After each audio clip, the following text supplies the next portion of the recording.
Selamat mendengarkan podcast ini. Seiring dengan perjalanan waktu kita,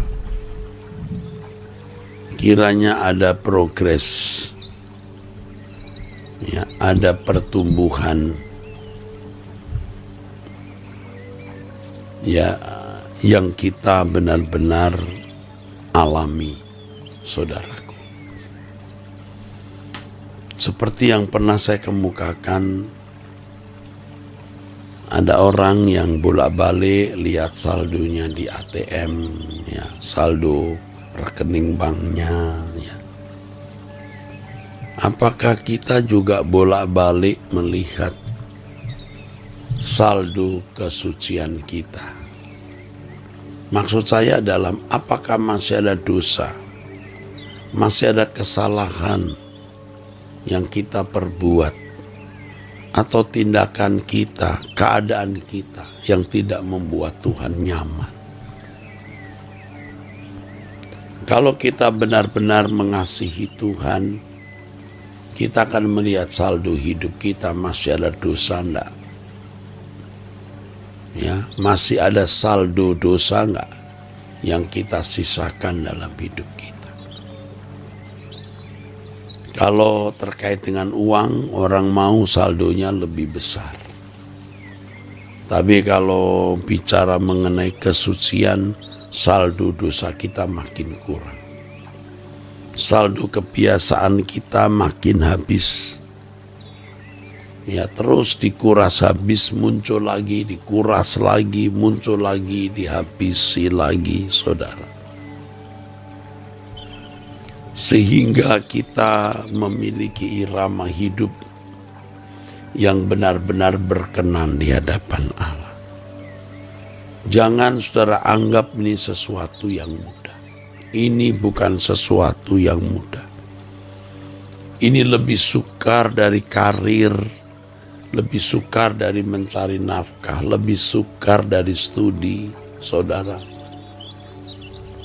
Ini hal yang sukar.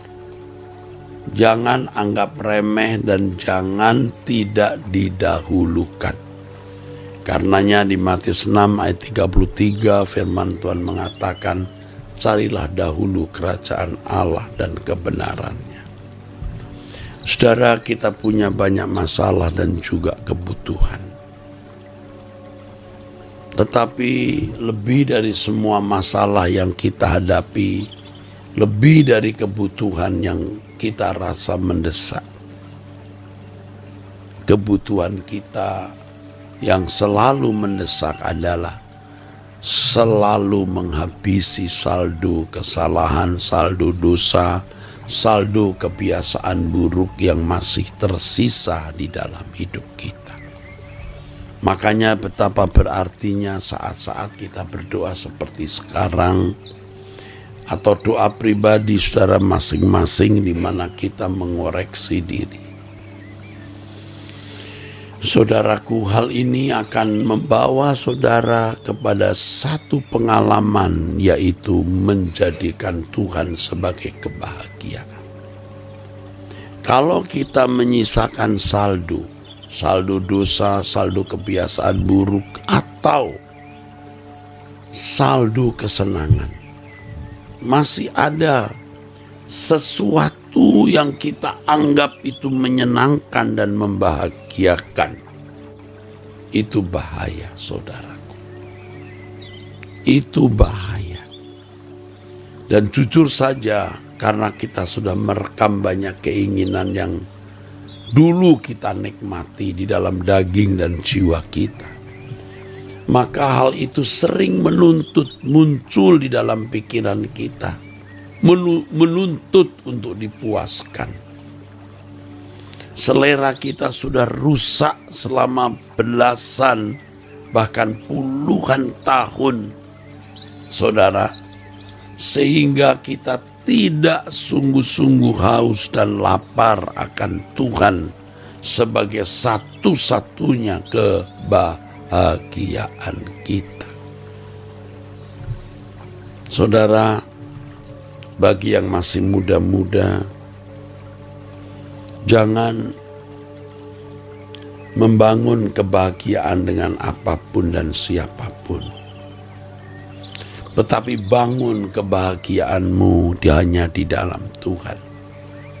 Jangan melakukan apa-apa yang salah, yang kau pandang akan membahagiakan, menyenangkan hatimu, sebab itu malah membuat engkau merekam banyak hal yang tidak patut dan menciptakan selera jiwa yang salah.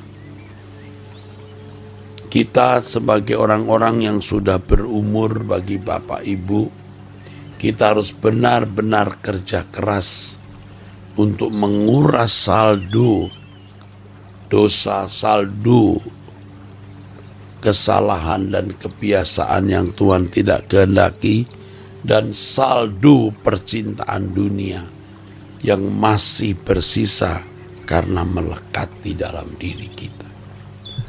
Perjuangan kita menjadi lebih berat dibanding dengan orang-orang muda yang belum dicemari oleh banyak hal. Namun kita juga melihat dengan jujur hari ini anak-anak muda pun telah mengkonsumsi banyak hal yang membuat mereka menjadi fasik. Fasik artinya tidak takut Tuhan dan tidak peduli hukumnya. Kalau dulu zaman kita 50 tahun yang lalu, 45 tahun yang lalu, saudara, 40 tahun yang lalu, atau 45 tahun, 40 tahun yang lalu, saudara. Misalnya kalau saya gambarkan dalam hitungan tahun, dalam setahun itu input yang masuk itu hanya 15-20. Tidak ada gadget, tidak ada teknologi, transformasi informasi seperti hari ini, saudara. Dari 1 tahun mungkin hanya 20 item, 25 item yang kita serap, yang masuk dalam pikiran kita. Tapi hari ini dalam setahun mungkin jadi 80, 100, 120, bisa 200 masukan, bisa 10 kali lipat, bisa. Tidak berlebihan, saudara. Jadi kalau anak muda rusak itu akan lebih cepat karena masukan filosofi dan prinsip-prinsip yang salah dari dunia ini. Ya saudaraku, tetapi kalau anak muda yang sungguh-sungguh membuka diri belajar kebenaran, pasti Tuhan akan tolong. Pasti Tuhan akan buka jalan, haleluya. Akan terbimbing untuk memiliki kekudusan dan kesucian yang benar. Yuk kita mempersempit. Mari kita mempersempit dunia kita. Tidak melakukan apa yang tidak perlu, fokus semua ke pelayanan pekerjaan Tuhan. Studi, karir, bekerja, bertanggung jawab atas keluarga masing-masing, lalu gereja, lalu Truth ID, doa bersama, mendengar khotbah, ya saudaraku, puasa bersama-sama. Hal inilah saudara yang akan menyelamatkan kita. Kita bersyukur kita memiliki komunitas ini. Kita berterima kasih Tuhan beri seorang pelayan, perawat, gembala kecil yang terus menangkap momentum yang Tuhan berikan dan tidak menyia-nyiakan momentum-momentum itu, sehingga semua kita terbawa.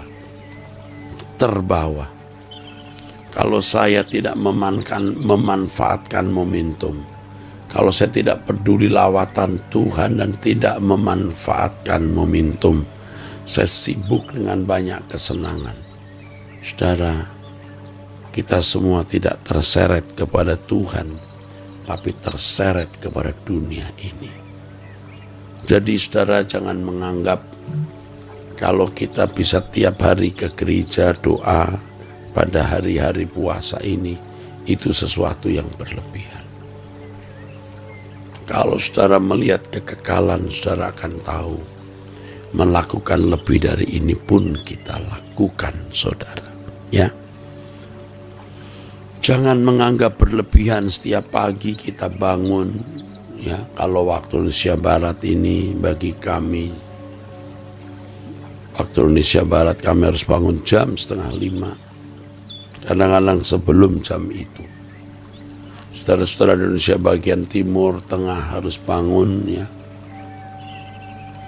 Paling tidak harus bangun jam 5, setengah 6 untuk bisa ikut berdoa. Puji Tuhan. Demikian pesan Tuhan untuk kita pada kesempatan ini. Oke, kita tutup dalam doa.